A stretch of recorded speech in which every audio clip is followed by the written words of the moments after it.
With the new Galaxy Z Fold 4, Samsung is addressing some of the biggest criticisms we had with the Z Fold 3. The Z Fold 4 has a better camera that's similar to the Galaxy S22's, and Samsung tweaked the Fold's design to make it more like a regular phone when it's closed.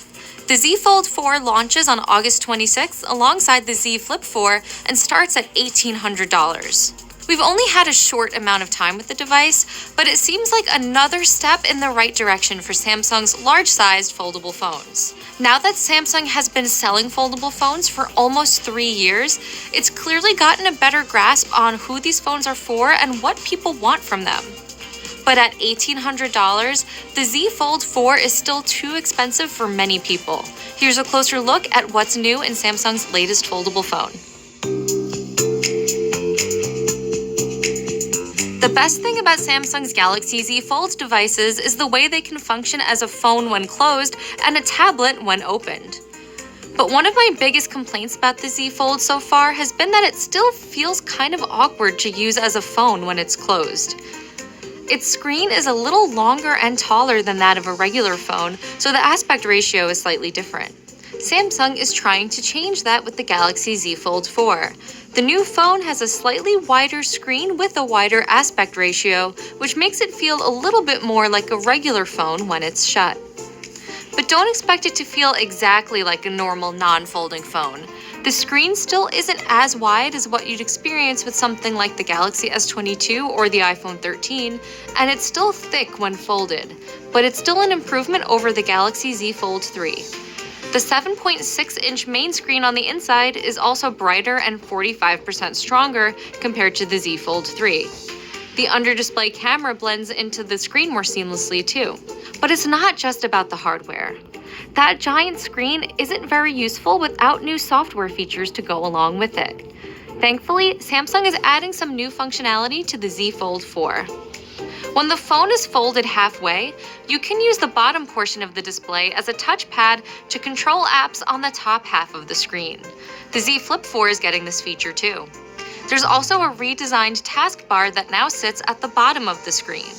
I'm glad Samsung is experimenting with different software features for its foldable phones. The ability to switch between phone and tablet mode is already pretty useful, especially for people who don't own a personal laptop or tablet. But foldable phones still need a killer app that makes a compelling argument for why they exist in the first place. For Samsung, the first step with its earlier foldables was getting apps to work easily between different display sizes. Now that it's accomplished that, it's finding new ways to actually push the software experience forward. Samsung is also making some notable upgrades to the Z Fold's camera. The Z Fold 4 will have a 50-megapixel main camera, 12-megapixel ultra-wide lens, and 10-megapixel telephoto lens with a 3x optical zoom and 30x digital zoom. That's a step up from the Z Fold 3's camera in a few ways. The Z Fold 3 can only zoom in optically 2x and 10x digitally. Plus, the main camera on the Z Fold 3 has a lower resolution of 12 megapixels. The Z Fold 4 is also getting the same improvements to low-light photography that we saw with the Galaxy S22.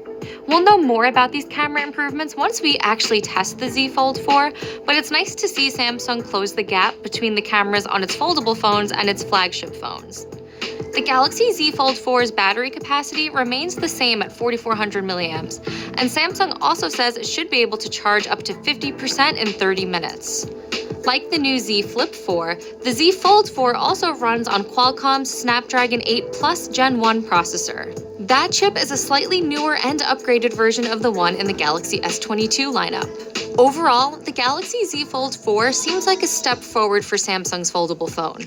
With a better camera, refined design, and more software tricks, the Z Fold 4 certainly seems to be moving in the right direction. Samsung is starting to answer the question of who the Galaxy Fold is really for. Samsung's positioning this phone as a productivity device because of its large screen and stylus compatibility, which makes sense. In some ways, it feels like the Galaxy Z Fold lineup is replacing the Galaxy Note. When the first Note launched more than a decade ago, it was too large and expensive for most people. But it ended up being a hit with a specific audience of users that wanted a notebook-like productivity device and a phone in one. Over the last 10 years, the Note lineup gradually overlapped with Samsung's Galaxy S devices, finally blending into the lineup completely with the Galaxy S22 Ultra earlier this year. Maybe the Galaxy Z Fold will eventually take a similar path, but that seems far off. The Z Fold 4's $1,800 price is still way too expensive for many people, and companies like Samsung are still proving the promise behind foldable phones. We'll have to wait until we've had more time with the Galaxy Z Fold 4 to see if it really lives up to the hype. So what do you think of the Galaxy Z Fold?